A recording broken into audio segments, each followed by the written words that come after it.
കർത്താവിൽ പ്രിയരെ, ഇന്ന് ഈ ദിവസം, ഈ ബുധനാഴ്ച ദൈവസന്നിധിയിൽ നമുക്ക് ഒരുമിച്ച് കൂടുവാൻ കർത്താവ് തന്ന ഭാഗ്യത്തിന് നമുക്ക് കർത്താവിന് നന്ദി പറയാം.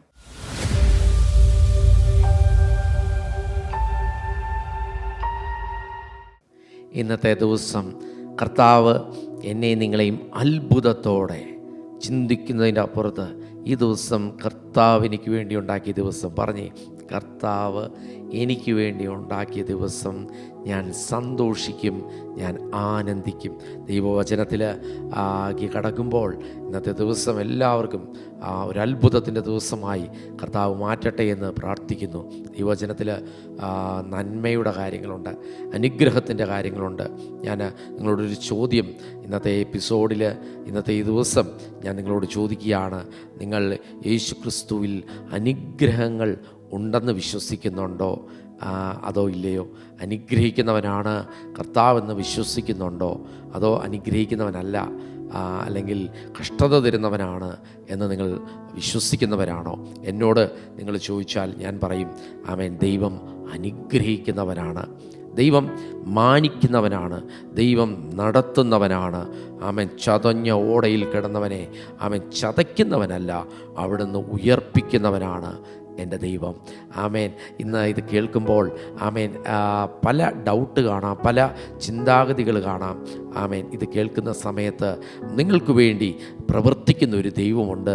ആമേൻ. പ്രവർത്തിക്കുന്ന കർത്താവായ യേശുക്രിസ്തുവിൻ്റെ അത്ഭുത കരമുണ്ടെന്ന് ഞാൻ നിങ്ങളോട് ഷെയർ ചെയ്യാൻ ആഗ്രഹിക്കുന്നു. എബ്രായർക്ക് എഴുതിയ ലേഖനം 20-21 വാക്യങ്ങൾ. നിത്യ നിയമത്തിൻ്റെ രക്തത്താൽ ആടുകളുടെ വലിയ ഇടയനായ നമ്മുടെ കർത്താവായ യേശുവിനെ മരിച്ചവരുടെ ഇടയിൽ നിന്ന് മടക്കി വരുത്തിയ സമാധാനത്തിൻ്റെ ദൈവം.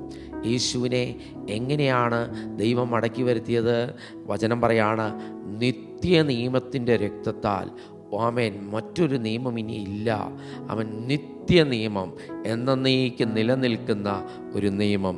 ആ നിയമത്തിൻ്റെ രക്തത്താൽ, അതിൻ്റെ വില, ആ നിയമത്തിന് വേണ്ടിയുള്ള വില, എനിക്ക് സൗജന്യമായി ലഭിക്കാനുള്ള, ആ നിത്യജീവൻ ലഭിക്കാനുള്ള വില ദൈവം കൊടുത്തത് ആടുകളുടെ വലിയ ഇടയനായ നമ്മുടെ കർത്താവായ യേശുവിനെ മരിച്ചവരുടെ ഇടയിൽ നിന്ന് മടക്കി വരുത്തിയ ദൈവമാണ്. ആ ദൈവം ആമേൻ മരിച്ചവരുടെ ഇടയിൽ നിന്ന് കർത്താവായ യേശുവിനെ മടക്കി വരുത്തിയത് ആമേൻ നിത്യ നിയമം എൻ്റെ നിങ്ങളുടെ മുമ്പിൽ കാണിക്കാനാണ്. രക്തം കൊടുത്ത്, വില കൊടുത്ത് എന്നെയും നിങ്ങളെയും അവൻ വിലയ്ക്ക് വാങ്ങിയെങ്കിൽ ആ നിത്യരക്ഷ, ആമേൻ, അതുമാത്രമല്ല, രക്തം കൊടുക്കുക മാത്രമല്ല, മരണം മാത്രമല്ല, 3-ാം നാൾ ഉയർത്തെഴുന്നേൽപ്പിച്ച് തൻ്റെ ശക്തിയാൽ മടക്കി വരുത്തിയ സമാധാനത്തിൻ്റെ ദൈവം. താഴോട്ട് പറയാണ് 21-ാം വാക്യം, നിങ്ങളെ അവൻ്റെ ഇഷ്ടം ചെയ്യുവാൻ. ആമേൻ. അവൻ മടക്കി വരുത്തിയത് മാത്രമല്ല, നിങ്ങളെ അവൻ്റെ ഇഷ്ടം ചെയ്യാൻ. ഇന്ന് ഈ ദിവസം ഒത്തിരി ഇഷ്ടപ്രകാരം എഴുന്നേറ്റതായിരിക്കും, ഒത്തിരി കാര്യങ്ങളൊക്കെ ചെയ്യണം, ഒത്തിരി ഇഷ്ടമൊക്കെ, ആഗ്രഹങ്ങളൊക്കെ കാണും.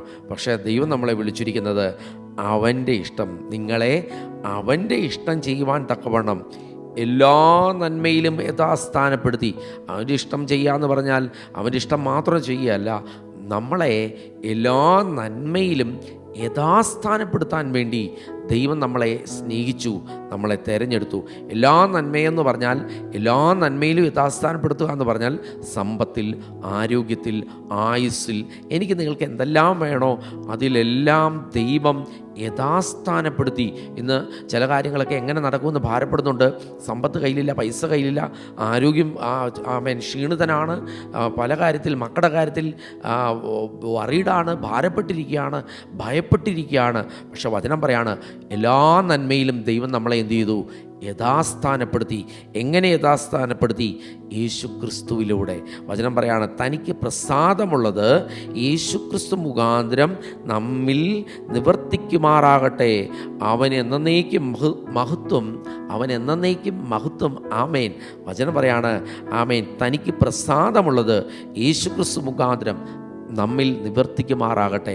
ആമേൻ. ദൈവത്തിന് പ്രസാദമുള്ളത്, ദൈവത്തിൻ്റെ പ്രസാദത്തെക്കുറിച്ച് ആമേൻ അതിൻ്റെ 16-ാം വാക്യം പറയാം. അതിൻ്റെ 16-ാം വാക്യം ദൈവത്തിൻ്റെ സ്നേഹത്തെക്കുറിച്ച്, നമ്മെക്കുറിച്ചുള്ള പദ്ധതിയെക്കുറിച്ച് പറയാണ്.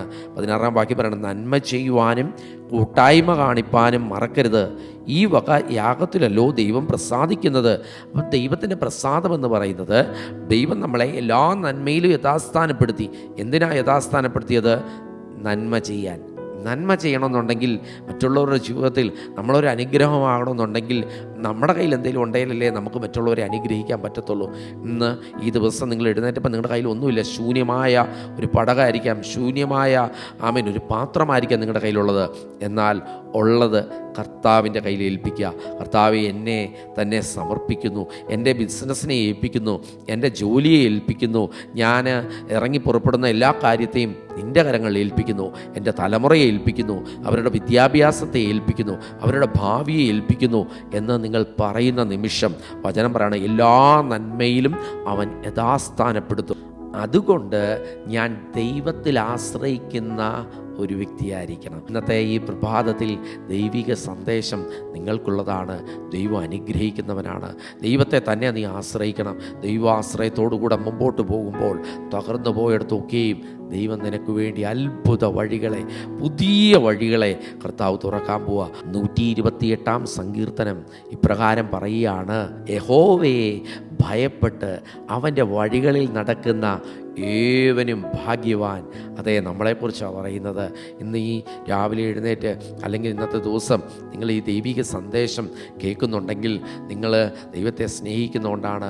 ദൈവത്തെ ഭയമെന്ന് പഴയ നിയമത്തിൽ പറയുമ്പോൾ, പുതിയ നിയമത്തിൽ യേശുക്രിസ്തുവിൽ വിശ്വസിക്കുന്നവർക്ക് ഭയമല്ല, യേശുവിനോടുള്ള സ്നേഹമാണ്. വചനം പറയാണ്, ആമേൻ, യഹോവയെ ഭയപ്പെട്ട് അവൻ്റെ വഴികളിൽ നടക്കുന്ന ഏവനും ഭാഗ്യവാൻ. അയ്യോ, മറ്റാരെക്കുറിച്ചും അല്ല പറയുന്നത്, നമ്മെക്കുറിച്ചാണ് പറയുന്നത്. നമ്മളാണ് ഭാഗ്യമുള്ളവർ. അയ്യോ, എനിക്ക് ഒരു ഭാഗ്യമില്ല എന്നൊക്കെ ഇത് കേട്ടുകൊണ്ടിരിക്കുമ്പോൾ ചിന്തിക്കുന്നുണ്ടായിരിക്കാം.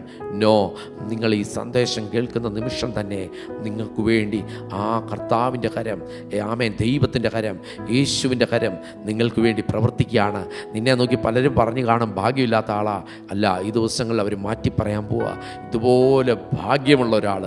അതെ, ഇന്നത്തെ ഈ ബുധനാഴ്ച നിനക്ക് വേണ്ടി ദൈവം ചില വഴികൾ തുറക്കാൻ പോവുക. നിനക്ക് വേണ്ടി ദൈവം ചില വാതിലുകൾ തുറക്കാൻ പോവുകയാണ്. അടുത്ത വാക്യം പറയാണ്, നിന്റെ കൈകളുടെ അധ്വാന ഫലം നീ അനുഭവിക്കും. കഴിഞ്ഞ നാളുകൾ നിനക്ക് അനുഭവിക്കാൻ പറ്റിയില്ലേ? നീ അനുഭവിക്കും. നീ കർത്താവിനെ സ്നേഹിക്കുന്ന വ്യക്തിയാണോ? നീ കൈകൊണ്ട് അധ്വാനിച്ചത് മുഴുവൻ അനുഭവിക്കാൻ നിനക്ക് വേണ്ടി ചില വഴികൾ തുറക്കാൻ പോവുക. വചനത്തിൽ നീ കൂടുതൽ വിശ്വസിക്കുമ്പോൾ, കർത്താവിൽ കൂടുതൽ ആശ്രയിക്കുമ്പോൾ, കർത്താവിനെ കൂടുതൽ സ്നേഹിക്കുമ്പോൾ, ആമേൻ, അവിടെ ഒരു വഴി നിനക്ക് വേണ്ടി തുറക്കുകയാണ്. വചനം പറയാണ്, നിന്റെ കൈകളുടെ അധ്വാന ഫലം നീ തിന്നും, നീ ഭാഗ്യവാൻ, നിനക്ക് നന്മ വരും. ആമേൻ. ഇതൊക്കെ എവിടുന്ന അടിസ്ഥാനം? എവിടാ? ദൈവത്തെ സ്നേഹിക്കുന്നവർക്ക്, കർത്താവിനെ സ്നേഹിക്കുന്നവർക്ക്. ആ പഴയ നിയമത്തിൽ ഭയമാണെങ്കിൽ, വീണ്ടും ഞാൻ പറയാം, പുതിയ നിയമത്തിൽ സ്നേഹമാണ്. ആമേൻ. ആ ദൈവം തന്നെ സ്നേഹിക്കുന്നവർക്ക് ഒരുക്കി വെച്ചിട്ടുള്ളത്, ഒരു കണ്ണ് കണ്ടിട്ടില്ല, ചെവി കേട്ടില്ല, മനുഷ്യൻ്റെ ഹൃദയത്തിൽ തോന്നിയിട്ട് പോലും ഇല്ലാത്തത് ദൈവം നമുക്ക് വേണ്ടി കരുതിയിട്ടുണ്ടെന്നേ, ദൈവം നമുക്ക് വേണ്ടി ഒരുക്കിയിട്ടുണ്ടെന്നേ. അടുത്ത വാക്യം പറയണം, നിൻ്റെ ഭാര്യ നിൻ്റെ വീടിൻ്റെ അകത്ത് ഫലപ്രദമായ മുന്തിരിവള്ളി പോലെയും, നിൻ്റെ മക്കൾ നിൻ്റെ മേശയ്ക്ക് ചുറ്റും ഒലിവ് തൈകൾ പോലെയും ഇരിക്കും. നിൻ്റെ തലമുറകളെ ദൈവം അനുഗ്രഹിക്കും. നിൻ്റെ കുടുംബജീവിതത്തെ ദൈവം മാനിക്കും. ആമേൻ. ഭാര്യ ആയിക്കോട്ടെ, ഭർത്താവായിക്കോട്ടെ, ഇത് കേൾക്കുന്നവർ, ആമേൻ, നിങ്ങളുടെ ജീവിതത്തെ ദൈവം മാനിക്കാൻ പോവാണ്. നിൻ്റെ കുടുംബത്തെ ദൈവം ഉയർത്താൻ പോവാണ്. കഴിഞ്ഞ നാളുകളിൽ നിൻ്റെ കുടുംബത്തെ നോക്കി പലരും പറഞ്ഞു കാണും, ഇത് തകരാൻ പോവുക, തീരാൻ പോവുക. എൻ്റെ ഭവനം തകർന്നൊരു ഭവനമായിരുന്നു. യേശു എൻ്റെ ഭവനത്തിൽ വന്നപ്പോൾ, എൻ്റെ മാതാപിതാക്കൾ, എൻ്റെ കുടുംബജീവിതത്തിൽ പോലും കർത്താവിൻ്റെ കരം കണ്ടപ്പോൾ, ആമേൻ, തകർന്നു പോകേണ്ടിയെടുത്ത് യേശു ഞങ്ങളെ വഴി നടത്തി. യേശു ഞങ്ങൾക്ക് വേണ്ടി അത്ഭുതം ചെയ്തു. ഇത് കേട്ടുകൊണ്ടിരിക്കുന്നവൾ, നിങ്ങൾ തകർന്നു പോകത്തില്ല. നിങ്ങളുടെ ഭാര്യ, നിങ്ങളുടെ ഭർത്താവ്, നിങ്ങളുടെ മക്കൾ, ആമേൻ, ദൈവത്താൽ അനുഗ്രഹിക്കപ്പെട്ടവരായിരിക്കും. സമാധാനം കൊണ്ട് കർത്താവ് നിറയ്ക്കുകയാണ്. പ്രതിസന്ധിയാണോ? അസാധ്യമായ കാര്യമാണോ? നോ. ദൈവം എനിക്ക് വേണ്ടിയുണ്ട്.